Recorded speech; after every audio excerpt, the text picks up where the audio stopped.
topic is really the challenges and future of decentralization. And we have some real experts here on the topic. Oh, you're sitting right next to me. So we'll start with you. So I had the pleasure of meeting Willie, I think, through the Fox DAO, the ShapeShift DAO kind of governance process.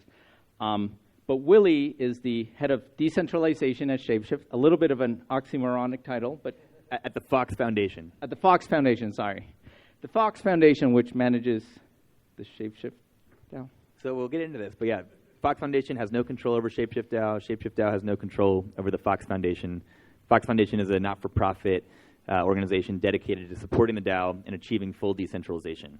And we can talk more about it. We were like the steward of a lot of the legacy centralized stuff, because ShapeShift used to be centralized, that the DAO couldn't handle yet. So like domain names, trademarks, patents, servers, all that stuff. Foundation was a steward of that, and piece by piece we are transitioning control of that over to the community, or finding decentralized alternatives. Or for some stuff, like email lists, we might find out that like, oh, you know what, we can't decentralize that, but that's okay. We'll get rid of the email list in the sake of being So we'll dig into this a little bit further. Willie leads the decentralization efforts at the Fox Foundation, the entity supporting the work of the ShapeShift protocol.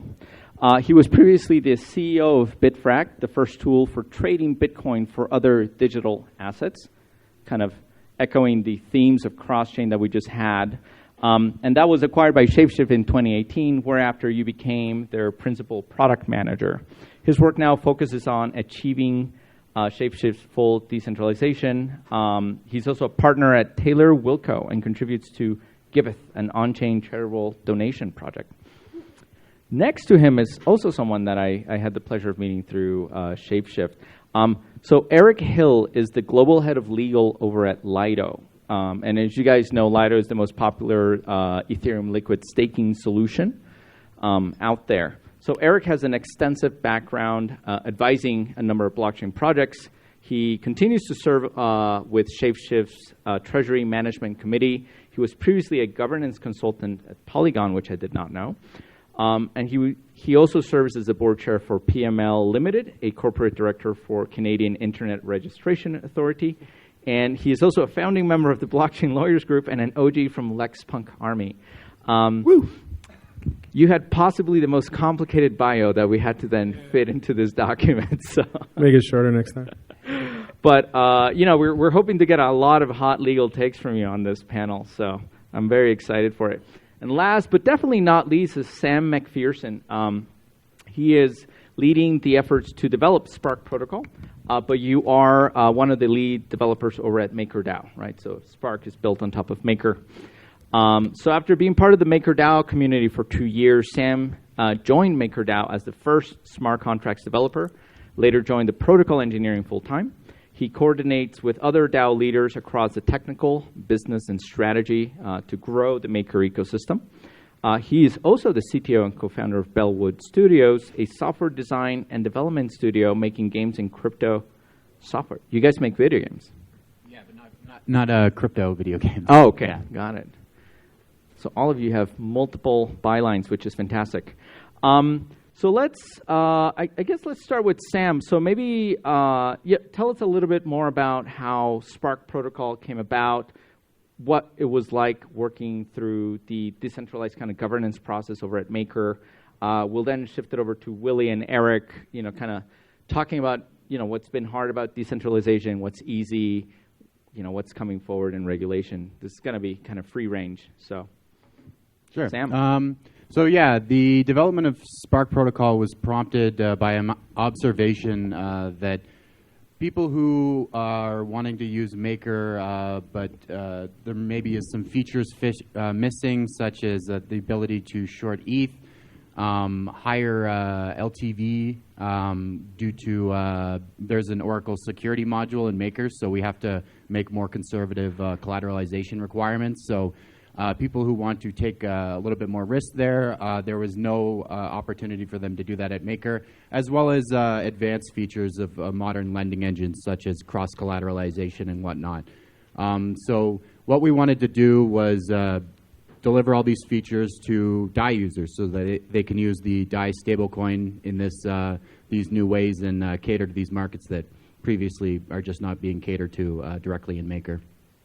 And what's the relationship between the two protocols? Are you guys are you guys being funded, I assume, by Maker to develop this? Is there going to be a token, separate governance for Spark? Or? Yeah, so this is, we're kind of dogfooding the process of the endgame plan, which is, I don't know how many people are familiar with this. This is, Rune is overhauling the governance structure of Maker, locking down the core protocol to just very basic things, and then moving all the innovation out into what are called sub-DAOs. So these are DAOs that kind of are like a subsidiary of MakerDAO. You can kind of think of it like that. They will have their own tokens. The launch date for these tokens is summer of next year. So when these launch, it's a fairly novel way of doing this. There is no pre-allocations. These things just go directly into farms, and then the DAO kind of emerges from that and starts making decisions on what products to build. And so there'll be multiple sub-DAOs, and they all compete. So we are, so to be clear, I work for Phoenix Labs, which is building the Spark protocol. The Spark protocol is owned by Maker. We do not own any of it. And presumably when the sub-DAOs are launched, we'll be able to sell the Spark protocol to a sub-DAO. Got it. That's fascinating. You should definitely talk with Socks and Flops, or CTO. I don't know if our former head of engineering, Mark, was here, if he's still here. So this is actually an idea that we've been exploring, so we're incredibly interested in kind of this multi-step governance kind of process. Do you know what the relationship is going to be between the DAOs and the sub-DAOs, or are there going to be kind of disaggregated governance like powers between them, or? Yeah, so it's kind of a mix. As I said, you can kind of think of them like subsidiaries of MakerDAO, so they're kind of aligned, but MakerDAO Core is a counterparty to these sub-DAOs. So, however, each of the sub-DAOs will have their own emergent governance structure, and how exactly they all operate will probably be different from one to the other. But presumably, I think my understanding of it is that the sub-DAOs will then negotiate with Maker Core to get credit lines at various rates and stuff like that, at various debt ceilings. And there will be a risk team within Maker Core doing this evaluations, stuff like that. Awesome. Yep. Willie, maybe you should share with us a little bit about what it's been like decentralizing the foundation and the work that you've done there.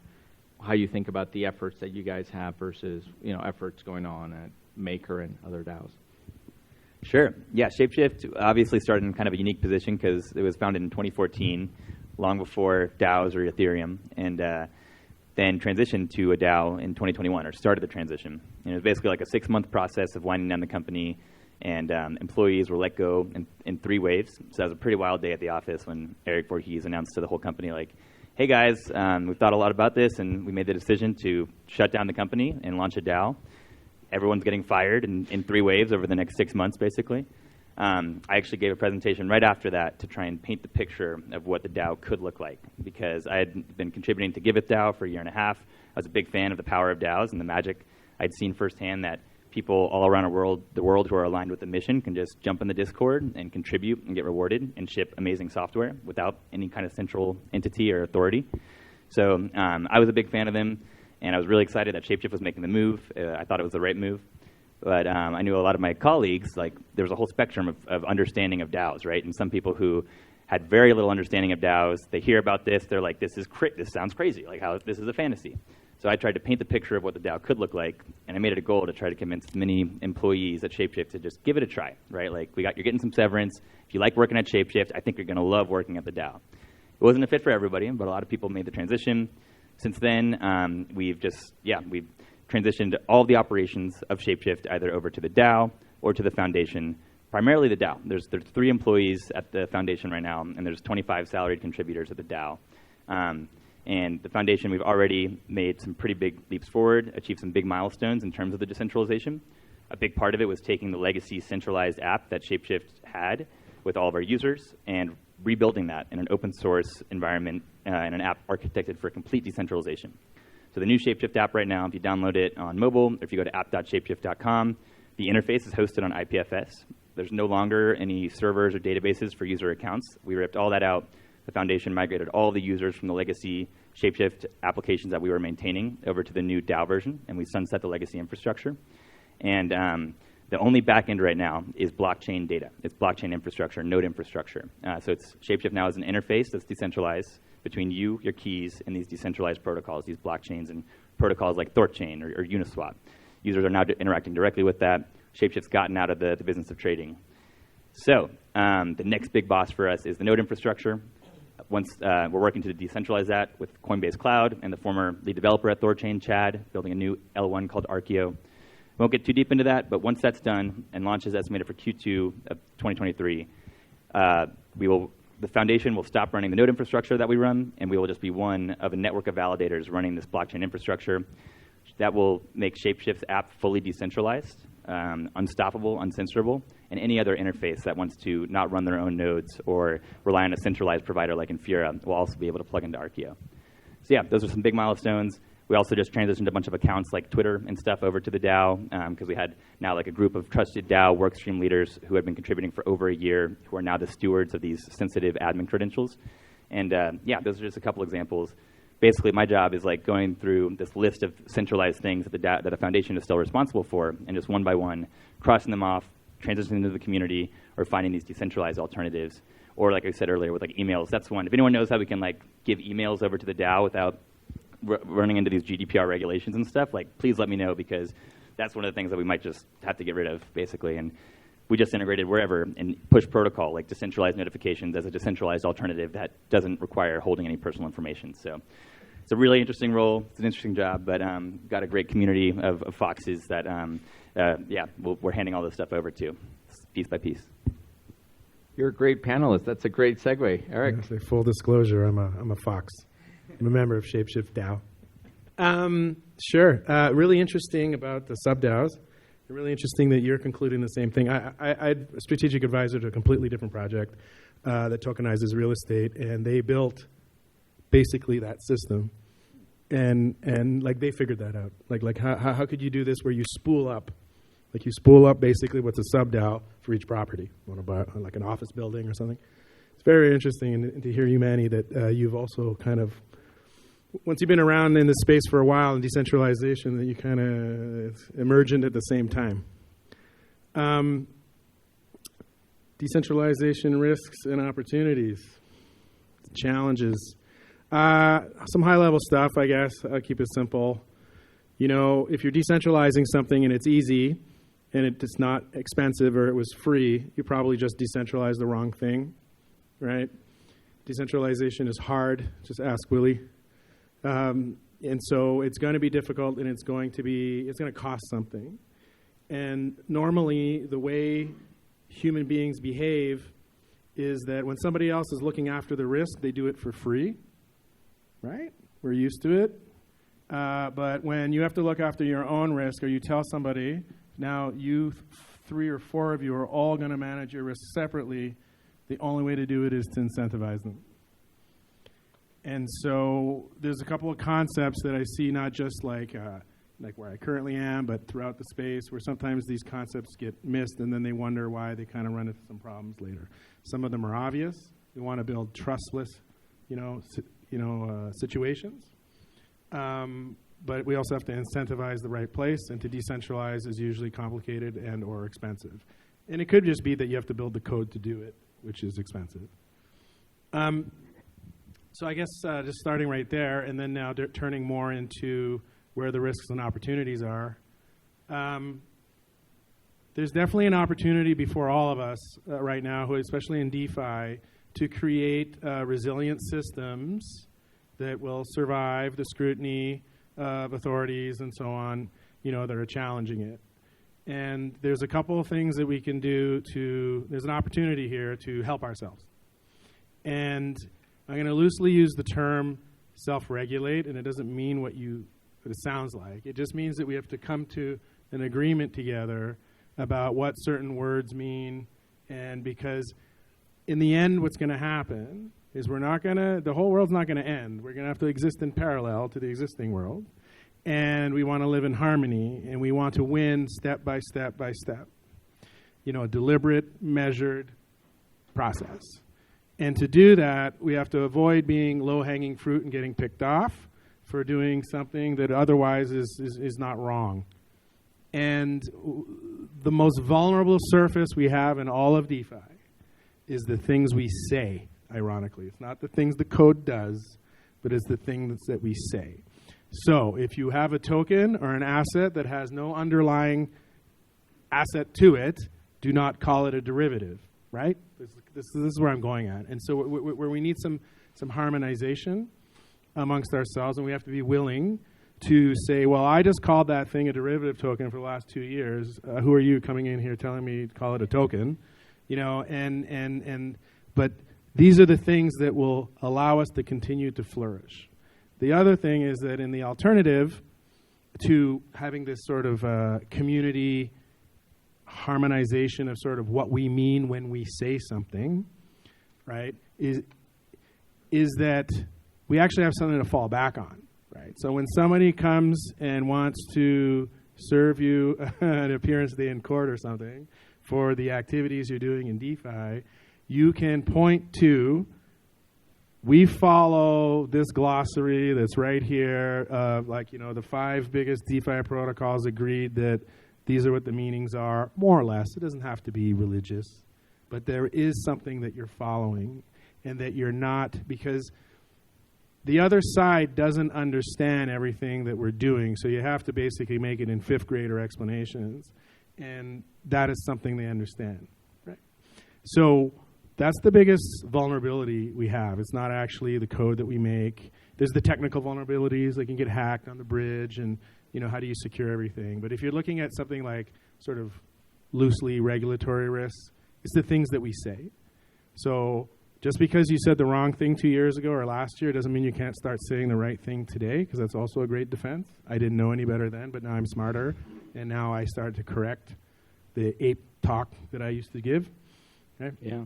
I was going to say, Eric, is there a chance you and I could set up an initiative for this language of harmonization? So I do have one underfoot, so maybe we can loop you in. We can talk about it after. It's kind of, it got deferred till after Denver, but so in full disclosure, I'm head of legal and advocacy at something called Pool Maintenance Labs, which was funded by Lido. And one of the very first, to make public goods and give them away. And this is to help make legal tools that everybody needs. And one of the very first initiatives is this sort of DeFi glossary. There are already DeFi glossaries out there, but they're already old, right? This is going to be like the new DeFi glossary. And we're, working with our partners, like here, 1 inch. We're trying to get together to kind of Buttonwood, if we will, and to kind of produce like a little bit of a roadmap like that. Yeah. And I tell them, like, it's not a tall mountain to climb. You just have to agree on 3 words and meet 3 months later and agree on 3 more words. And we don't need to sort out 100 of them. I just had a cool idea for the name for it. We got Webster. What about Web3ster? Yeah? Yeah? Yeah. Okay, maybe not. Or the first E is a 3. Ooh, okay, there we go. This is why brainstorming. This is where the magic happens. This is why we have these conferences. People will remember this panel for years to come. Nice. I was going to say, so the point that you're making, Eric, is a point that I was making at the stablecoin kind of gathering that we had 2 days ago. Just reminding people that, if you say the word bond, that means something. It's a list of things that is immediately a security. And if you go to court and you say, well, Your Honor, it's not really a bond. And they're like, well, you've been calling it that for 3 years. So the answer is, are you lying now or were you lying then? And one of them is a fraud and you're going to jail. And the other one is you're lying in court. You're going to jail. And so the thing that I wanted to remind people of is, if you look at the history of finance for the last 1,000 years, there's been hundreds, if not thousands, of names for all sorts of idiosyncratic instruments. Names that we don't use anymore, right? Like lettre de foire. Like, do you guys remember that? No? Nobody does. Of course. It was like kind of merchant-based kind of promissory note or letter that you would use that was, tied into the settlement that would happen at medieval European fairs. But, we need to come up with new language. But, a lot of folks coming in from traditional finance, we get anchored on the language that we have now. Wow, we're in alignment. Yeah, I know. Oh, my God. This is why you're on this panel, I've been Eric. talking about this for like a year. Everywhere I go, every panel, don't call it a bond if it's not a bond. So if we come up with a new name for this stuff, and the new name isn't what is currently considered as a security in the legacy financial world, then that would be a safer That'd be a way to mitigate risk for some of these protocols? Yeah, not legal advice, but better if you don't call it something that's on the definition of a security. It makes sense, yeah.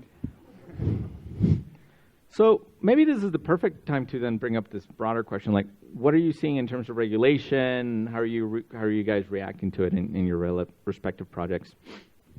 Well, we had a fun day on Valentine's Day when there was a Senate banking hearing, and Elizabeth Warren called out ShapeShift. And I'm trying to remember exactly what she said, but it was kind of ridiculous. She said, basically, don't quote me, but she said that ShapeShift effectively decentralized to get away from regulators, to avoid regulation, which, to be fair, we got out of the regulated business when we shut down our trading engine and we integrated ThorChain and we stopped KYCing users. So, yeah, we got out of the regulated business, but we weren't just trying to dodge regulation necessarily. And then she said that we were basically putting up a sign to drug lords and terrorists to come money launder here, which we've never put that sign up. So that was a total mischaracterization. And it was like, okay, does she not understand that ShapeShift now is just an interface? We're like MetaMask. Like we're just an interface between users and these decentralized protocols. We don't touch users' funds. And there's no blockchain transaction that you can execute through ShapeShift that you couldn't just execute from your own node. Like, or did she understand it? I don't know. But it shows, to your point, like the current status quo with these regulators and their understanding of the space. And so here we are as a DAO who has just seen Elizabeth Warren, make some pretty defamatory claims about ShapeShift. And we as a community said, okay, well, maybe we should respond to this. We actually talked to CoinCenter, and we got some feedback from CoinCenter, who, if you guys aren't aware of CoinCenter, they're an awesome group, like a civil liberties group, basically, that's fighting on behalf of all of us on the front lines in D.C., mainly like standing up for constitutional amendments, which, fortunately, ShapeShift is protected by the First Amendment. All we do is publish open source code, and that's fortunately protected by the Constitution. So we're not breaking any laws right now. But it was obviously, that was pretty scary for our contributors, for our users and stuff like that who hear this and don't necessarily understand everything. So, it's the current status quo is pretty rough with regulation. It's very unclear. And it's sad because what is Elizabeth Warren really pushing? This bill that she wants to pass would require ShapeShift, a decentralized interface, to start KYCing our users. And what does that actually do? Again, now we're just, first of all, taking personal information from our users that they don't want to give us. Now we have to store it somewhere. Doesn't make any sense. And in practice, what does it actually do? It pushes users offshore to centralized exchanges like FTX. Sam Bankman-Friedman was one of the biggest proponents for this bill. So I'm probably not the one and to your point, you got to be careful with what you say. Maybe we should pass the mic because as you can see, it's it's a sensitive topic for me, but So how did you guys reply? How did you guys Yeah, so reply? we posted and we said, hey, Senator Warren said this, and we just want to, clarify a few things, basically correct some of this statement and say the facts, which is that ShapeShift is an interface. We do not hold customer funds. And this bill, frankly, is unconstitutional. So if I can clarify, I think I know which arguments you're referring to. By the way, CoinCenter, you guys should go check it out. But the arguments I think that you're alluding to there's two, right? So one is peer-to-peer activity is protected by the Fourth Amendment, right? So you're not required to collect information. If you give someone $50,000 in cash, you're not you're not required to collect their, social security number, all this stuff. They still have to pay their taxes. Sorry, go ahead. It should be innocent until proven guilty, right? Exactly. But with KYC, it's the opposite. Exactly. And so the reason there's all this financial surveillance is because we use financial intermediaries, right? So third parties like banks and so on. By the way, this applies to your cell phone providers so the government can track your real-time location as well. So anyway, so if you disintermediate financial activity, in theory, you should be protected by the Fourth Amendment, and then you guys are publishing codes, so you're published by the First. Just to clarify, those are the arguments he's alluding to. I think they're fantastic arguments because I'm pro-American, but we'll see. Eric, what do you see in terms of regulation? I don't know if you had any involvement with the Warren response. Well, we're a global DAO protocol, so obviously it's a checkerboard of regulation out there. I'll just say there's a lot of places that are perfectly friendly. So it just depends on what your appetite is. If you don't mind paying taxes and go to France, it works great. Right? It works fine. Really, in France? Yeah, they have very, very favorable, except they have high taxes. So it just depends, what part. Like, if you hate the whole system, you're going to have trouble. So But depending where you want to go, and I just pick that out as one of a. I was just going to say, so the meme is real. The future of France is. Yeah. There's all sorts of great places that have crypto regimes in place, even ones you haven't heard of, ones you haven't thought of. So my answer is usually go where you're treated best, because if you're a global project, meaning the contributors and so on. If you're domestic, and I'll just say, so if you belong to a protocol and 99% of your people live in the same state or live in the United States, then it becomes more difficult for you to leave. But if your protocol in the first instance is quite global, there's plenty of jurisdictions where you don't get that type of friction, and where you can limit your nexus to where those frictions are. And then, you don't make yourself, my favorite expression, people hear me, I say, don't be low-hanging fruit, And so, go where you're treated best. And you can shop around in the sense of there's a lot of successful projects out there that are, domiciled somewhere else, if there is a domicile. And even if there isn't a domicile. I like to write. I just wrote a letter today to an unnamed country's tax office in Europe where I said HQ on Ethereum, right in the top of it. Right? How do they reply to that? Well, I don't know. I just sent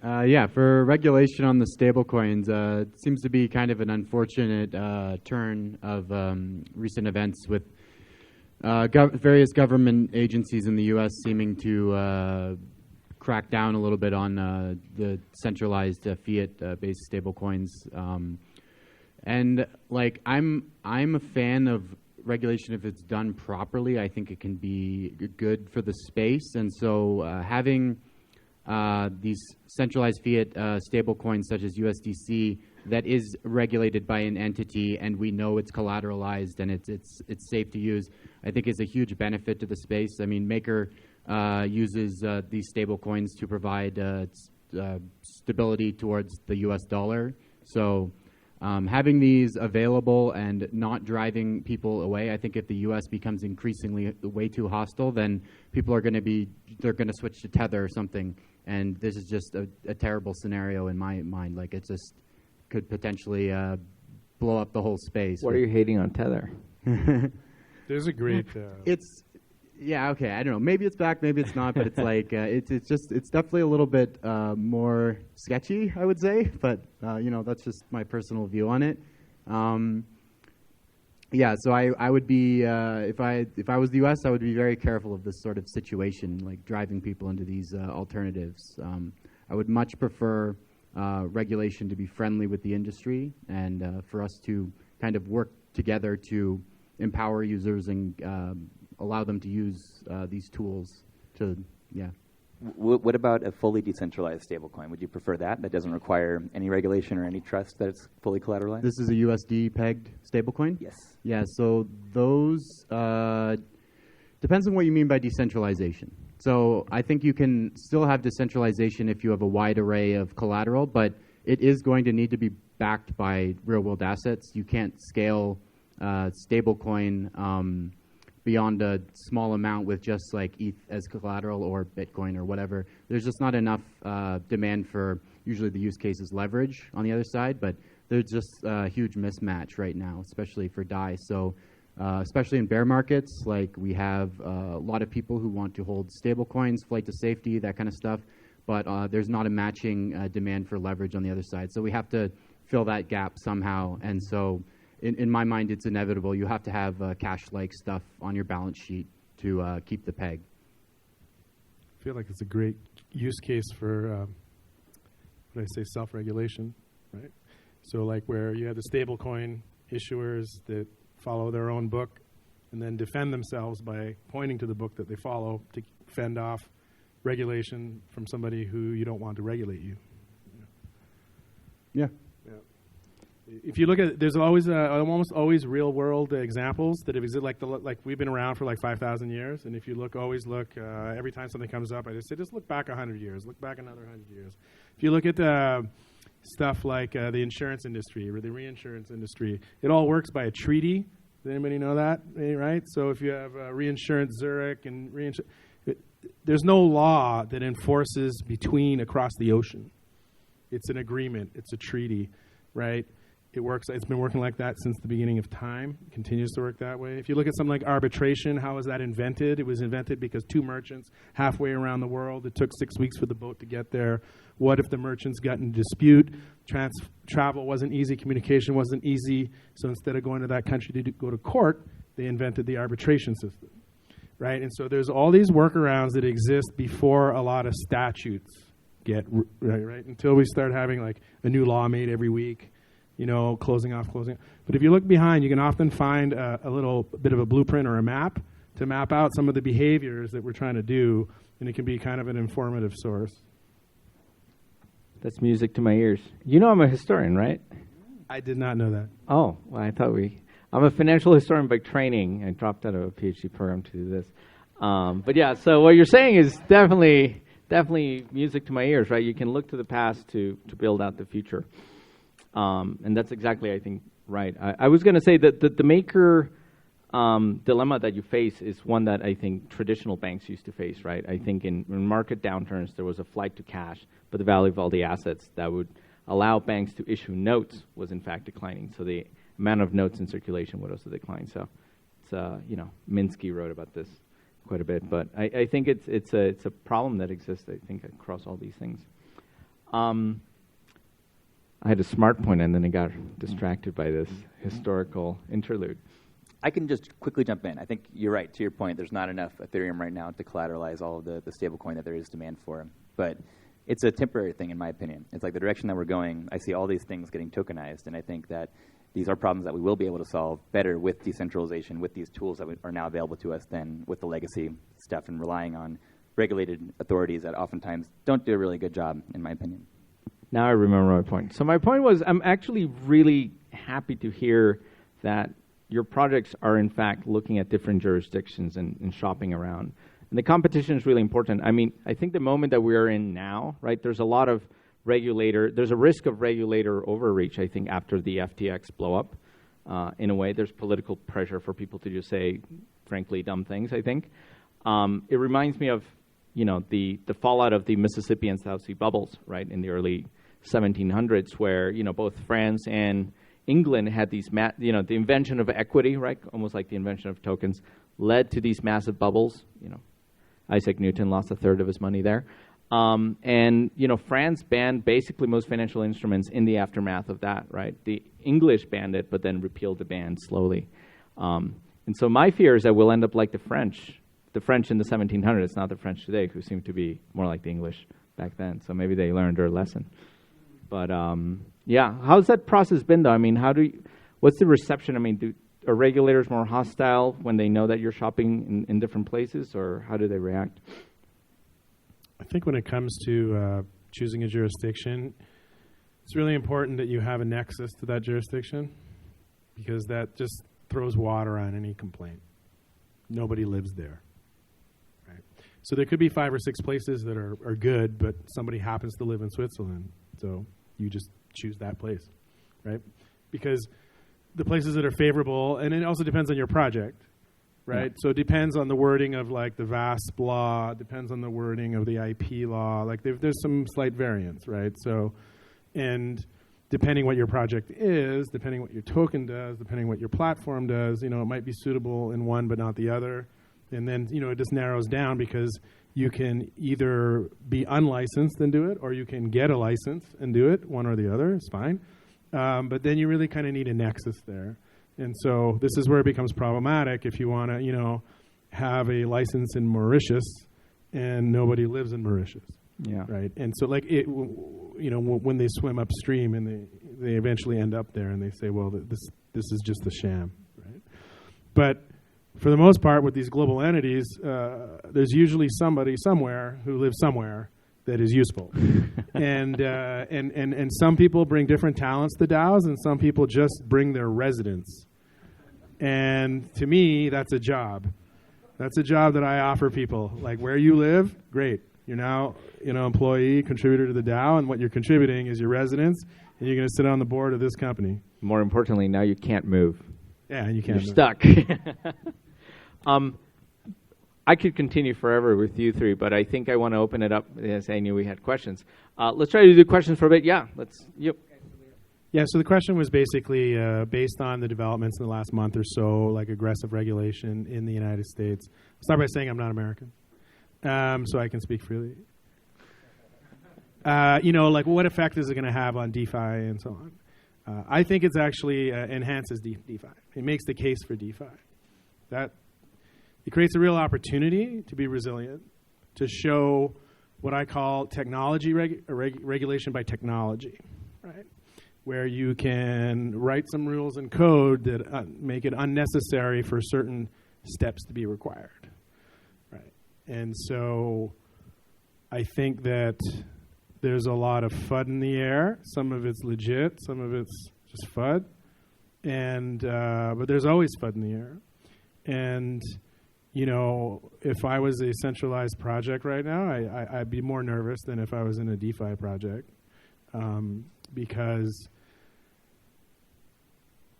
only the regulators know exactly why they're doing something, because they don't tell you. But I think, to just answer your question, I think it's a net plus.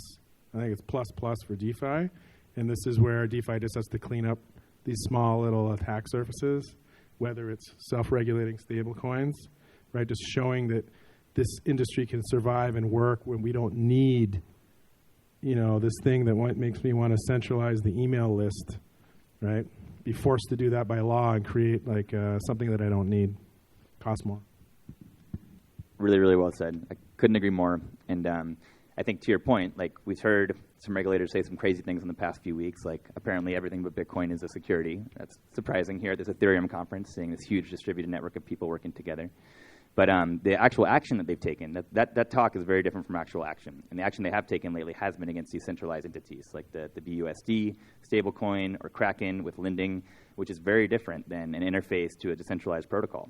And that's what's so interesting, is that oftentimes if these regulators really want what they say they want, which is to protect the individual, then DeFi is the answer, right? And so I actually agree. I feel in a pretty good position in that, again, what we're doing, we're not breaking laws. And fortunately for DeFi, like we have the Constitution, if you are in America, to protect you. And oftentimes that's a lot of what Coin Center does, is basically these bills get put up and Coin Center goes, hey, by the way, this violates like X, Y, and Z amendment. You can't pass this. And that's where the bill dies. So like this bill that Elizabeth Warren's pushing, what we heard from Coin Center and others is that it pretty much has zero chance of actually passing. So it's scary for sure, but if you actually look at it and look at what they're actually passing, it's a lot less scary for DeFi protocols. Yeah, so I'm hoping this, what appears to be political backlash is temporary and it goes away after a while. I mean, if you look at the past year or so, the argument is made for DeFi completely, because who blew up? It's all these opaque centralized lenders. All the protocols in DeFi work just fine. Maker, we had no problems. Aave, Compound, it all worked. It's all over collateralized, it's all permissionless, and it works because the smart contracts enforce it to work. You don't have to trust anybody. So this is a huge bull argument for DeFi, right? All the other stuff blew up and we didn't. So like, I'm hopeful that the regulators can see this. So I was just going to say, to paraphrase Marx as he spoke about capitalism in his work, The 18th Brumaire, is every blow against the machine makes it ever more perfect. So I think this is DeFi. Yes, another question. So in the UK, banks are now preemptively limiting the amounts that people can on-ramp on-chain. I would like to also say that, the Biden administration is currently doing kind of the equivalent. Here, you get, regulators send letters to banks who then just limit access to crypto clients, even though there's no law passed on it. So what are your guys' thoughts on it? You can probably guess what mine are. I'll be quick. Yeah, fuck the banks. Fuck the banks. If that's what they want to do, cool. It's just going to expedite their demise, and they can either embrace DeFi or like get run over for it, because if they don't, there's no way that they can compete. The legacy stuff is just too inefficient. It's too centralized. It relies on too much trust. DeFi is better in every shape and form. We just need more liquidity. We need more time. All these builders here are building the tools that we need. So it's just a matter of time. So I know a little bit about the UK because I sit as an advisor to the UK Law Reform Commission on decentralized finance. And I know that the Chancellor of the Exchequer has said that he wants the UK to lead the world, and they've commissioned all this great work. There's a disconnect between the banking sector and what the laws are that they're going to bring in. So this is I'll just say that, anybody ever work for a bank? I did. I was general counsel office at a World Bank. Yeah, a bank is theft, right? And so it's just a bunch of criminals. Bank is theft. Peter Kropotkin, I think, said that. And they're going to continue to behave as, I'll loosely say criminals do until they can't anymore. And you're finding that in some places there is an actual will, a political will, to sort of advance thoughtful. Some places just came in like early, like with VASP laws or crypto regimes, whether it's Switzerland or Cayman Island. Then now you're seeing places that are coming in with thoughtful, they're bringing in panelists from around the world who work in the space and asking them, how can we change our law to make this work here, right? Because they can see the future. So I would just say that that's going to be short-lived. So you think the UK regulator will be more considerate? I think when the dust settles there, you're going to have a better environment, and you're going to have this tension. I have some buddies there that work in England, and they told me that it's a weird place. In fintech, anything goes, but the banks won't budge, And so there's something's got to break there. And I think that, to Willie's point, the tools are being built, and they're either going to get left behind, and they're not going to go away, but they're going to lose a certain amount of business, and then eventually, they either get co-opted into doing what we want them to do, or there's going to be another solution. Thank you. See, now I know we're going to become best friends, all of us here. We're going to hang out later. We have time for one more question. I know this panel could go on forever. Okay. How's this? How about you guys just yell your 3 questions, and we'll take them all together, and we'll wrap it up in 2 minutes, because then we have to start the next panel. So you, and then I saw somebody, you, and you. Okay, so perfect. So we have 3 questions. One's around how do we help people protect against their own kind of worst instincts and stay safe on chain. Questions about self-regulation, and the last question's about kind of working with, how to educate TradFi institutions and so on. So each of you can only answer to one of these questions, otherwise we'll be here 10 minutes. I'll take the easy one because yours is really hard. I'm curious to hear your answer to his. Adverse selection. DeFi can absolutely educate TradFi, and who else is going to educate TradFi about DeFi? It's up to us, and it's happening right now. I'd say there's a lot of DeFi protocols that are trying to educate TradFi. There's a lot of TradFi projects that are realizing, like, holy shit, like this is the future. Like some of the big TradFi institutions are hiring huge blockchain divisions, oftentimes bigger than many of the DeFi protocols themselves have. So it is happening, and I would say, now's the time to go talk to TradFi and try to help them understand that, again, if they don't embrace this change, they're gonna die. You need to put your money in the UX. It needs to be seamless. I heard the other panel at parity, right? When you can use it at parity, it's simple, it's easy, then the use case is made. If you have pipeline of work and then you have a low-risk business, you're not even interested. So for the systematic risks with leverage question, this is something I think about quite a bit, actually. Because there is no oversight in this industry, permissionless things that kind of draw everybody's capital into can be quite dangerous. And I think Terra Luna was a good example of that in the last bull run. And I have no disillusions. There will be another Terra Luna in the next bull run. So we need to figure this out about how we're going to deal with this in a decentralized way, disincentivizing people somehow from going into these Ponzi schemes. Because people like Ponzi schemes. I don't know what it is. They're fun, right? But when they grow to the point of being the largest thing in the ecosystem, it can start, even if you're not participating, it can cause systematic risks to you as an individual.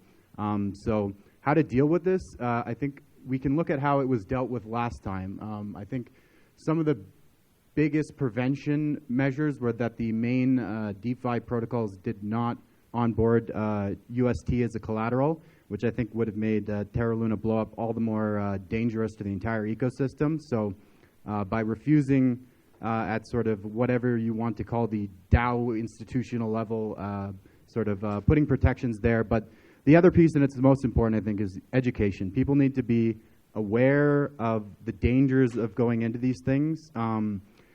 like DeFi just kind of came about this last bull run with the compound farming tokens kind of kicking things off. Everything blew up so fast, it was nuts. You couldn't keep track of it. And so even like the amount of time, it was completely impractical to spend time going through all these chains of leverage and derivatives and stuff like that and figuring out how something actually, where is the yield coming from basically, and discerning if there's giant risks there or not. That's only going to get more and more complex as people try to hide these things so that they can attract more capital into it by hiding the risks. So I don't have an answer to this, but I think we need to work on this because this is going to be a huge problem. So we'll close out with one comment because we've gone way over time. So I would say, you know, my own philosophy is you live and die free. But you know, thinking about the genesis of a lot of the regulations that happened, I mean, the 1929 crisis was a crisis of the banking sector, and yet we ended up with securities regulation, right? I think the fundamental error. I used to believe this when I was young, that the central bank should be the lender of last resort. We now know that runnable contracts are inherently unstable, right? Backstopping them is like trying to backstop Terra forever, right? So I think sometimes there are real things, right? People get hurt when they make individual decisions, but it doesn't necessarily mean that the legislation that follows from that was in fact appropriate. And we have a lot of accumulated bad legislation, I think, for a long time. With that, I now conclude the longest panel. Eric, it seems like you really want to say one thing. I just wanted to answer this gentleman here. Oh, yes, please. You know, like podiatrist, optometrist, massage therapist, and depending where you live, all that stuff's self-regulated, right? It's not unusual to be self-regulated, to come up with community standards for your industry, your practice, your profession. It's not unusual. And usually when you have one and there's a due diligence process, usually the law leaves you alone. Usually, not always. But with that, please help me in not leaving these guys alone. Give me a, you know, help. Thank you so much. This was a lot of fun. We will start the last panel in 10 minutes so we can conclude on time. But thanks again, guys. See you in 10 minutes.